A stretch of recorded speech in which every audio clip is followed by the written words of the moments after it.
To all the HR people listening to me today, you are the most important person in the growth and sustainability of that organization that you are in. I say this because people are at the heart of what we do. People are the key to the success of organizations. And if people are not well taken care of, chosen, if people are not well upskilled and all, then the organization dies. You hold the key to that. If it's about the bonuses of guys, if the company has to succeed for the bonuses to come, you take care of those people. Work hand in hand with your leadership team, from the rest of the exco to your CEO, in terms of planning for people. If it's about skills, training, engagement, those birthdays, team building, your role is the only role that actually ensures that the organization, stands.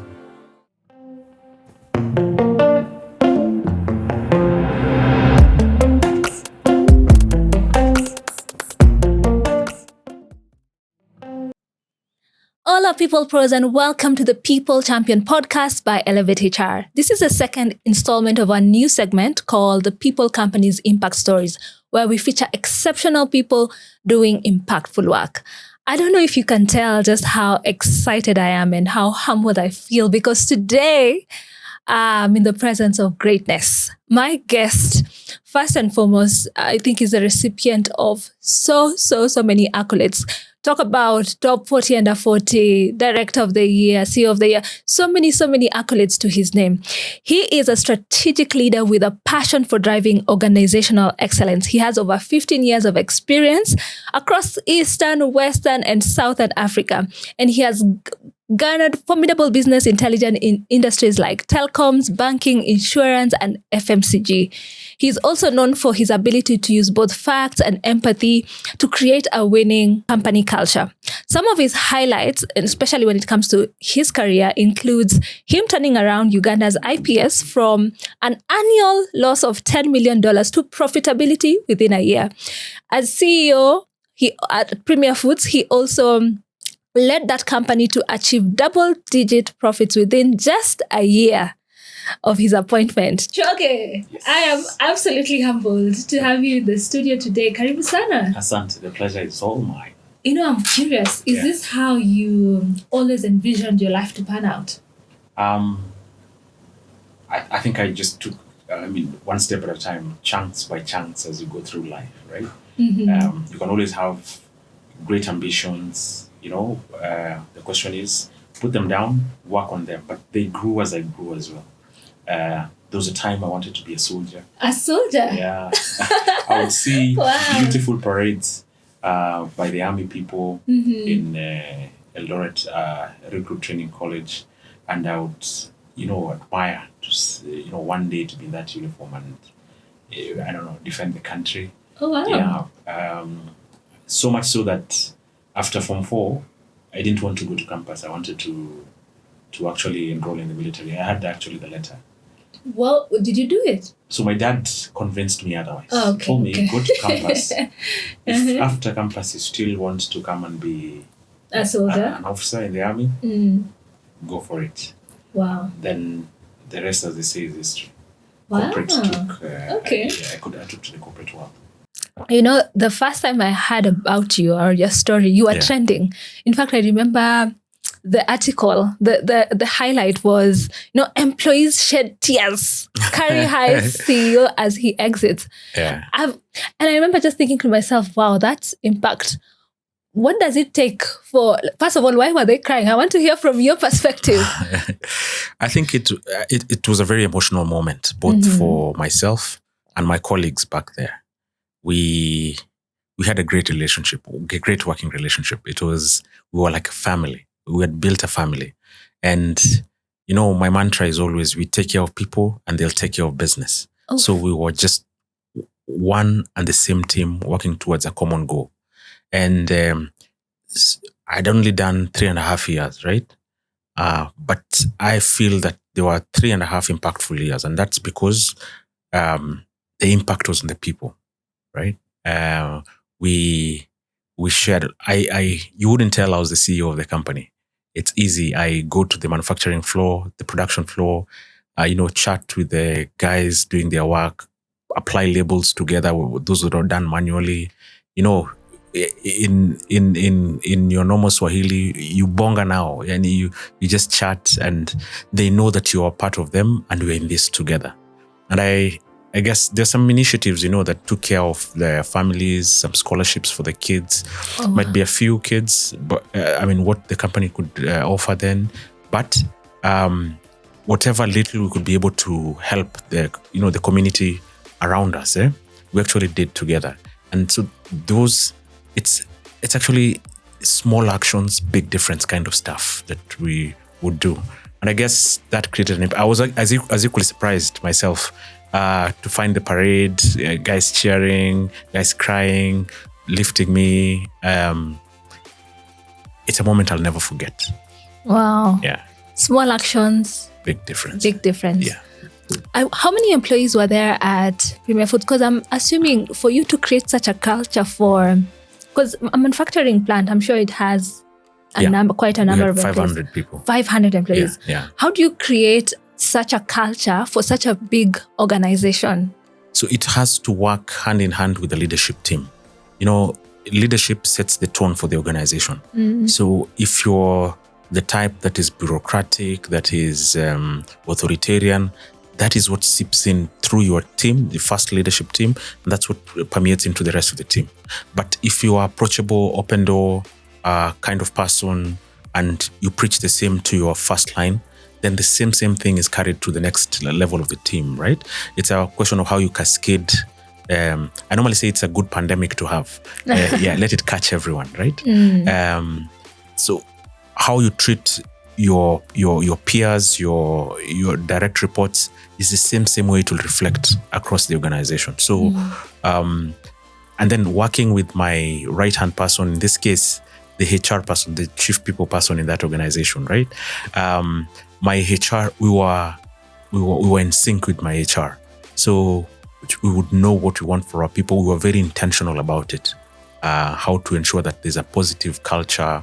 Guys are excited to come to work. That thing where you feel like, oh gosh, tomorrow is Monday. Yes. No, but I want you to say, hell yeah, tomorrow is Monday, How do you create that? So that, it starts at the top, and make sure that the leadership is in sync, and it will permeate to the rest of the organization. I love that. So the leadership has to demonstrate whatever culture you want to set to the rest of the team. Correct. All right. So first of all, I want you to talk to us a little bit about, I know you're very good at turning around companies like IPS from a loss of 10 million to profit in 1 year. Come on now. I need the masterclass. I need the tutorial. What's the secret? So I just come from an assignment in Gabon. I was working with Airtel Africa, and I'd been posted to Gabon for 4.5 years or so. So I was excited to be back, to reunite with my family, and because my wife and kids were here growing so fast, and I would miss a lot of milestones. So when I was back, I was back with all the energy, ready and raring to go. So came to IPS, Industrial Promotional Services. It's industrial and infrastructure arm of the Aga Khan Development Network. So quickly got to be in charge of the telcos. We had telcos in Uganda, Tanzania, and Burundi. So I would look after all that. So my key focus then, that the company that was bleeding most was the Uganda business. And I went in, and it's the simple things as well. There was it was a bit bloated in terms of cost. So just trying to rationalize the cost, technology. We were using, hiring some lines from the government, yet we could just, transmit through radio frequencies, just change of technology. And it's not that I'm a techie, I'm a finance person, right? But it's working with the teams to, all solutions are actually with your teams. It's a question of how you guide them to be able to bring out the best in them. And quickly, we were able to change some technology, so some bit of CapEx had to go in. Then streamline operations, the go-to-market strategy. We were very clear, we want to target the youth, the young. That's where we focused our marketing on, zeroed in on digital marketing. And within a very short span of time, there was, the beauty with telco, you can actually excite the market very easily and quickly. depending on what kind of exciting offers you're giving, quality of the network that you're giving. And it paid off. It paid off within a very short span of time. We saw minutes increasing. We saw data consumption going up very fast. And before you know it, we're out of the hole. And we were ready for divestiture, because the aim was to turn it to profitability and spin off the company. All in 1 year. All in one. All right, let's talk about Premier Foods. Same strategies? I know now you led Premier Foods to achieve double-digit profits in also 1 year. And you have a thing about 1 year. But same strategies for Premier Foods, or was it a different story? I think there are two fronts that I would go into a company with. One, people, right? Always ensure you have the right people at the right places and motivated people to run to run the show. They own the company. I always tell my people, you do this like you're doing it for God and not man. That's my mantra. I do it for God and not man. So every day I wake up, this is a bigger being that I'm going to serve. And that's exciting. Once the right people in the place, it's the go-to-market. How are you in terms of distribution? How is your partnership with distributors? Because we are dependent on distributors as a channel to our customers, right? And I would always visit distributors. I enjoy going to the market. And, it's one thing when a CEO walks into a distributor and they actually feel that the company values them. And the partnership even goes a notch higher. If the truck they were going to distribute goods had other competition products, they'll remember Choge was here. Hey. We need to support our guy, So it becomes, it moves into a personal relationship as opposed to just business. Yeah. And I think with that, somehow stars align. And of course, God always shines his face on his people. So somehow things go to work.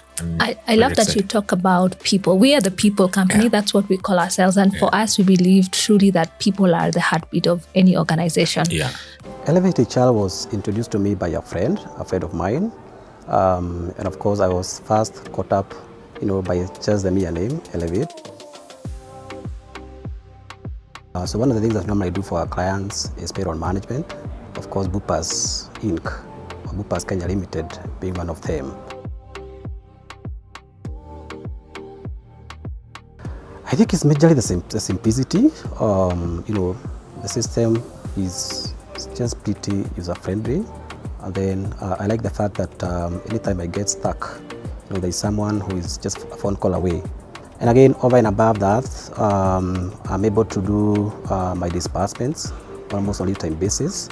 And again, it has also helped me quite a lot in terms of getting the compliance reports.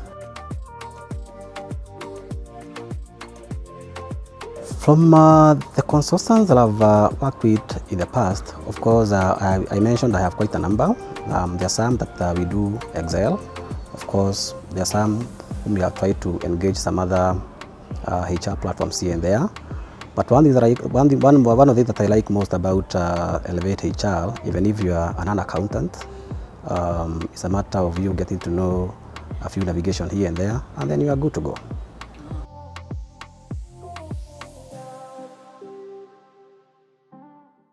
Now I want to talk about how you choose people, the right people. You talked about having the right people at the right time. What do you look for in people picking a star team? Because I'm pretty sure you have quite the team. So for me, it's simple. I hire for attitude. Attitude, not skill? Anything else can be taught. No way, Choge. Everything else can be taught. Trust me. If their attitude is right, anything else can be taught, as long as the person has the basics, right? And then, in the market, you'll have recommendations of people who've actually shown that they demonstrated they can actually do what is expected of them in their specific department. If it's a salesperson, this is a high achiever, meets their targets, knows the geography in terms of how zoning Kenya has been done, or Uganda or Tanzania, across the region, somebody who understands their thing. Yeah, but most importantly, if you know all that technical stuff, but your attitude is wrong, it's dead on arrival.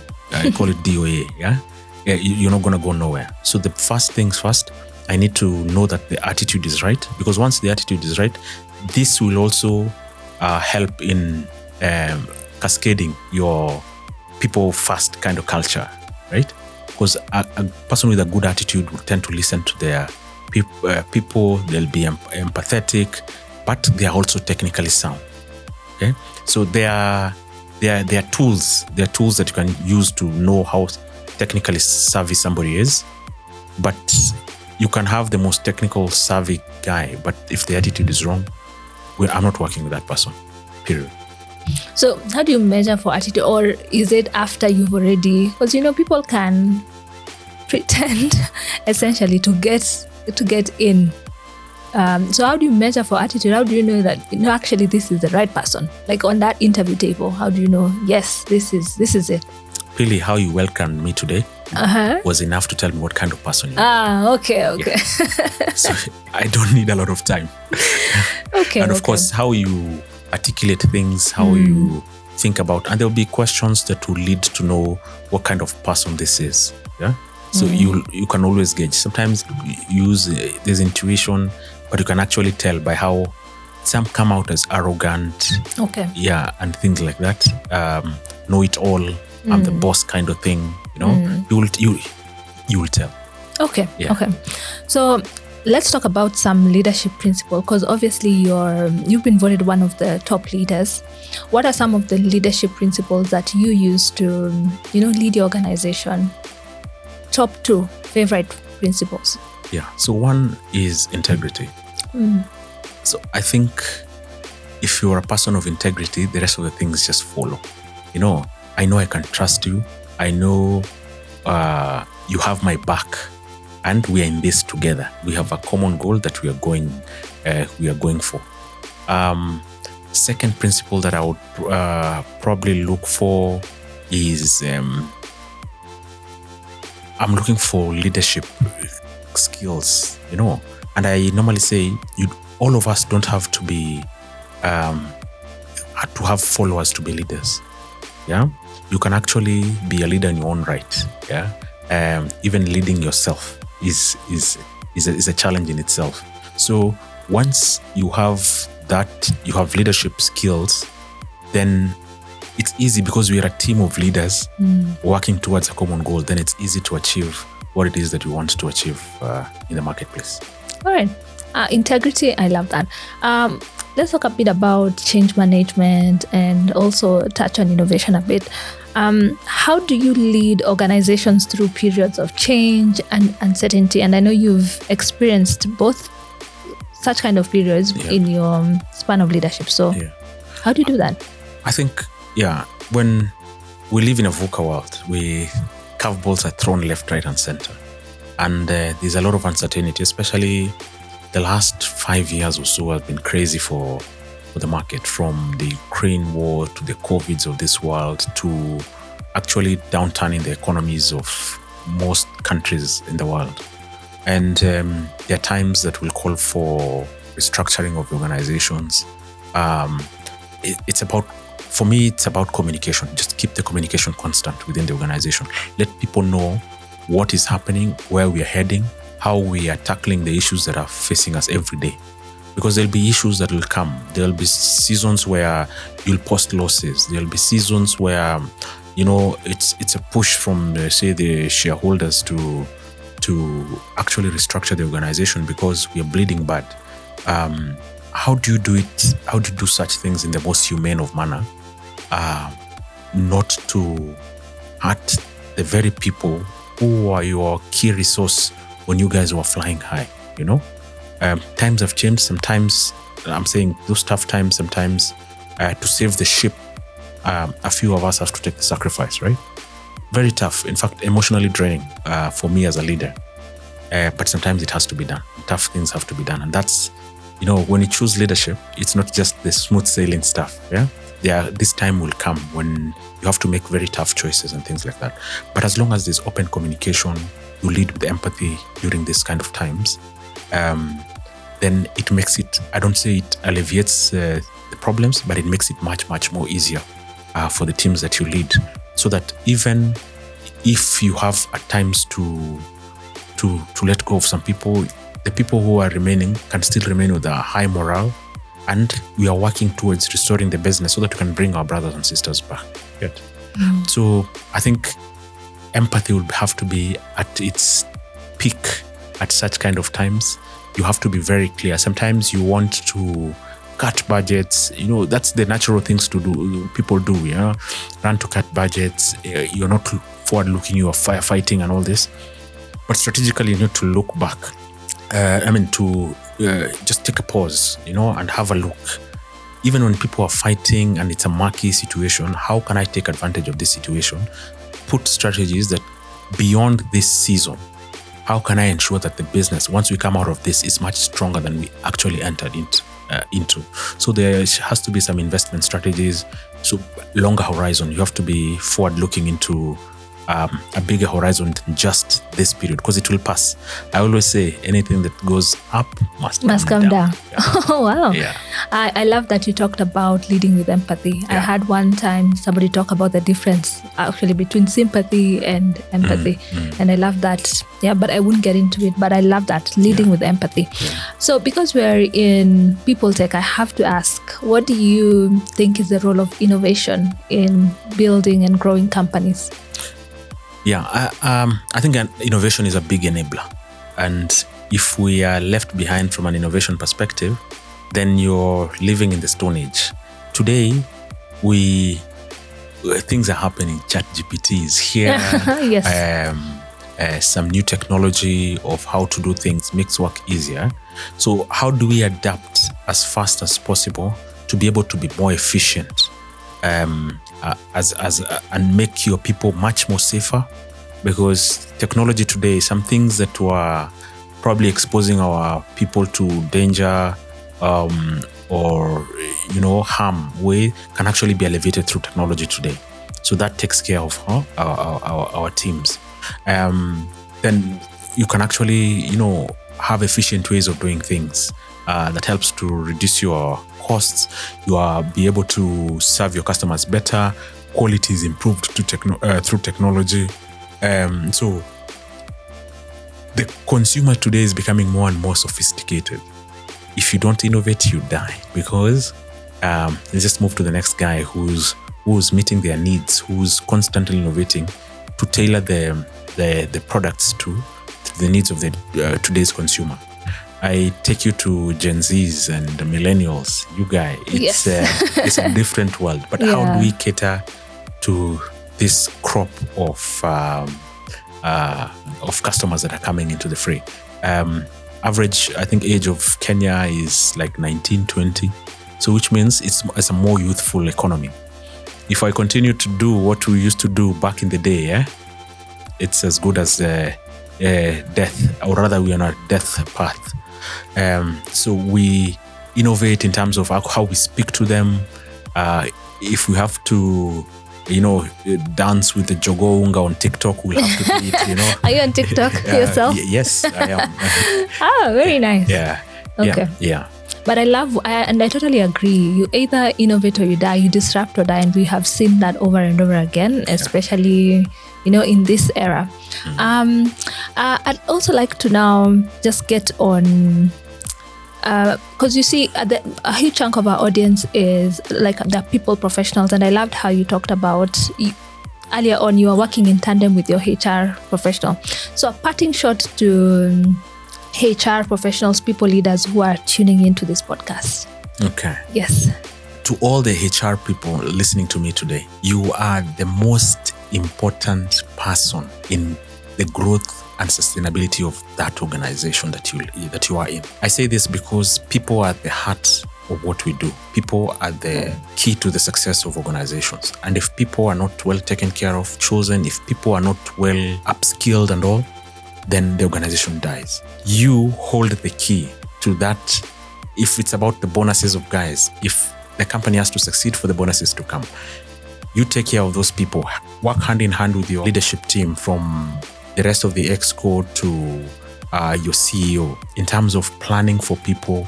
If it's about skills, training, engagement, those birthdays, team building, your role is the only role that actually ensures that the organization stands. So it's my call to you. If you are not intentional about ensuring that people are engaged, fully engaged, and excited to come to work, then you're failing the whole organization. So over to you. Wow, beautifully said. Yeah. The last question I have to ask is, I want to know what leadership legacy you want to leave behind. I feel like you already have a very impressive resume, but I want to know from you, what does success look like to you? What is the legacy that you want to leave behind as Choge? Interesting. I want to look back and see that I inspired a generation of leaders, that I touched a life in one way or the other. It could be just through this podcast that somebody thinks differently and changes their career or how they look at life. I want every kid that is growing up into their career, into their business, to know that they can be anything they want to be. I didn't know that I could be here today. I went to a desert school, ElevateHR Primary School, and I never in my wildest dream that I would be where I am today. So for me, anything is possible. You have to put your mind to it. You can be anything you want to be in this life. So be you, do you, go for it. Absolutely amazing. Anything is possible. Thank you so much, Choge, for taking the time to be on this podcast. I have been inspired, and I'm sure so will be the millions of people who will be tuning into this podcast. So thank you so much. Thank you. My pleasure. And if you're a people professional looking for a community to network and grow yourself, please do consider joining the ElevateHR network. All the fun happens on Slack, so sign up below. And again, if you're looking for innovation to better manage your employees' payroll, leave, and performance, we got you. So sign up for a demo, and we will be in touch with you shortly.